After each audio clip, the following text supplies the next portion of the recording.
Hi. Hi, Robin. I'm Ariana. Nice to meet you. Oh, nice to meet you. We both went to Northwestern for journalism, so this is super exciting. My God, yes, go Cats. When were you there? I was there for grad school 2015, 16. Yeah. Nice. Did you enjoy it? Yeah, yeah. Oh, good. It's Oh, cold, huh? it is. I'm from Michigan, so I'm used to Oh, it. you're good. Yeah, you're fine. Yes, yes. So, with the Black Lady sketch show, I feel like even with the title, it was very clear what the mission of the show was to be, and it was highlight Black women in comedy. Was that the mission? And was it kind of purposeful to not have it be that Black women were like the butt of the jokes, but were actually in on the Oh entire God, can you comedy as well? imagine? Yeah, yeah, 100%. Like, I named it a Black Lady sketch show because I didn't want people to be confused. When you tuned in, you're like, where are the white people? It's like, I already told you what it was. So get over it and get with these jokes. So yeah, and you're right. Black women are often the butt of the joke. And that infuriated me in my years in sketch and seeing that on television. I wanted to create a safe space where Black women could be celebrated, right? And it's not to the exclusion of white people or men or anyone else. It's only about the celebration of Black women, and the mission is pure in that sense. Yes, and there's no like massage noir either. It's very much like a No, just a celebration of kind of the Black experience of a Black woman. That's what I love about the show. And the show has also kind of become like a launch pad for so many different careers. Was that also one of the missions or just something that kind of naturally happened that's been great? no, that was absolutely the intention of the show. It was absolutely built that way. That's the way I sold it. That everyone can come and have a platform as long or as short as they want to, but that my job is not to stop anyone. It's to be able to enjoy the time that we get with them. And from there, use it as a platform to launch into other things. So I'm thrilled that we get to do that from our actual cast to our guest cast. Like even our guest cast has used this. Yvette Nicole Brown has been working for decades. And she was like, my first Emmy nomination came from Black Lady Sketch Show. And I think that's so dope because she deserved well before us, but like a platform where she was truly brought here to play a character that she wouldn't have maybe had anywhere else, I think is really cool and written for Black women by Black women.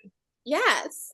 What's funny about Yvette Nicole Brown and also Black Lady Courtroom, did you always imagine it would become as big as it's come? Like even me saying Black Lady Courtroom, like I have to clap after saying it. I did it below the screen. It's just an instant. Yeah. Yeah, I mean, you know what's funny? The first season, so Ashley Nicole Black, I have to eat my words because she wrote the first sketch, created the whole series, and we all loved it. But I think she could see, in our head writer at the time, Lauren Ashley Smith, they really were like, this is great. So I was like, all right, we'll put it in the finale. But I was like, I think it might be kind of too simple. Maybe it doesn't have enough like layers. Like we just come in and we're excited that we see each other. Like, I don't know. But once we got into edit, it was just so funny. And it was so good. And that joy, right, that we love to center on this show was the star. And you're right, it wasn't at the cost of Black women, it was at the celebration of Black women, the literal celebration of Black women. So it really, Black Lady Courtroom in a lot of ways personifies the mission of the show, in terms of like when we all get together, even though we're being professional and doing what we need to do, we still gonna celebrate and like let each other shine. So and lift each other up. So I think in so many ways it's a microcosm for the show at large. Yes. When going about sketches, how do you kind of decide, or do you kind of wait for the feedback of, oh, this can be a bit of a recurring theme, like Dr. Haddassah, the grown woman who claims she's three, the Pink Gang? Like, how do you decide, oh, this could be another sketch? Yes. Like a second or third part. Yes, yes, that could come about again. Yeah, the show is built for recurring sketches. It's a narrative sketch show. I wanted to create a narrative cinematic sketch show where Black women live grounded experiences in a magical reality. So what all of that means is that we get to tell stories that you get to follow. I wanted you to be invested in characters like you are in any sitcom or any drama. but have them in bite-sized sketches so that they're easily digestible and they're easy to share with your friends. And say, oh my God, look what they did in the Black Lady Courtroom this time, you know? But at the same time, we didn't have Courtroom Kiki, Black Lady Courtroom. We didn't have the Court Reese gang. We didn't have Chris last season. They haven't been seen for 2 seasons, and the audience has let us know they miss them. But so we skipped some seasons because for me, if we don't have a good idea, if it's not funny, if it's not beating the last one, if it's not elevating the storyline, if it's not advancing the plot, then I don't want to do it. So I wait until we have the right idea, the right characters, the right casting, to be able to do it. So that's the kind of thing that keeps people tuning in too, is you just don't know. You don't know who you're going to see. So, but this year I can promise you everyone's back. Everything you ever wanted to see is back. We definitely crammed them all in this year. Yes. It's interesting how the interstyles in each season has been connected throughout 4 seasons at this point. Do you have an ending in mind of the end story, or do you approach each season of, okay, how is this going to be connected?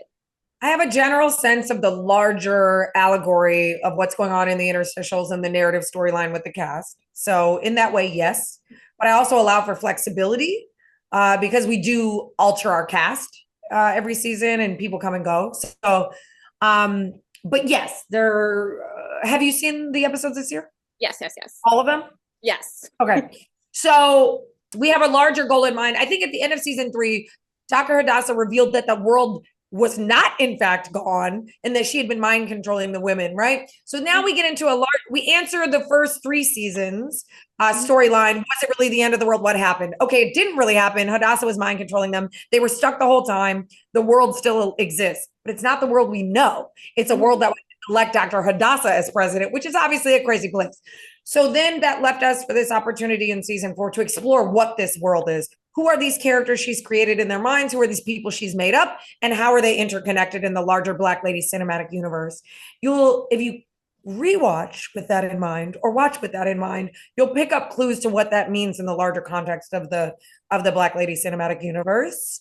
And I think that that story within a story is something that's always really intriguing for people. You can watch this sketch show at 2 levels. You can watch the sketches and just enjoy them for the jokes, but you can also watch for the larger allegory and the larger storyline that's all woven throughout, and how the sketches and the Easter eggs behind them. And I always say, look at the walls, look at the fridge, look at the mugs, look at the clothing. Like, things are all connected in this world that Dr. Haddassah has created. And this season will kind of clue people into more about what her future is with this world she's created. Yeah. Speaking of one of the sketches, not to give anything away about it, but there's a Mary J. Blige brunch theme. If you could go to any artist brunch theme, what would be an artist that you would love to go to a brunch that was themed around them? I would love to go to Mary J. Brunch. Are you kidding me? That's why we put it in the sketch. It's fantastic. That sketch is not about Mary J. Brunch. That sketch just happens to take place there. Yes. I think I would love to go to a Janet Jackson brunch. I feel like the costumes would just be amazing. Absolutely. Yes, absolutely. Great idea. Great idea. And where do you get a lot of the inspirations from the sketches? Because especially Dr. Haddassah, I feel like have to be based on the person that you've encountered, or like people, and including somebody, a man that I dated. So she's kind of an amalgamation of a bunch of people. But I think we all know someone like her. Like, that's why she's one of the most popular characters. Like, people are like, oh, I know a Hotep, I know a Hertep. So yeah, I think that's what we strive for, is characters who are relatable for the most part. I mean, Annie from What Up, I'm 3, like, she's not really someone but she's entertaining to watch. So I think there's kind of a mix of the two. What I love about What Up, I'm 3 is that, like, I know what she's saying, even though she's saying the same thing over and over again. Every inflection, I'm like, I get it. I know exactly what you're saying. Yeah, it's like how Black girls, like, we can be like, oh, like, it sounds, but you're communicating everything. What Up, I'm 3 is very much like, yeah, she's angry, she's happy, she's jealous. Yeah. I appreciate that, because as an actor, I work really hard to communicate those things with that little phrase. So good. Yes, awesome. Well, thank you so much for taking the time to talk to me. This was amazing, and it feels like our own little Black Lady courtroom.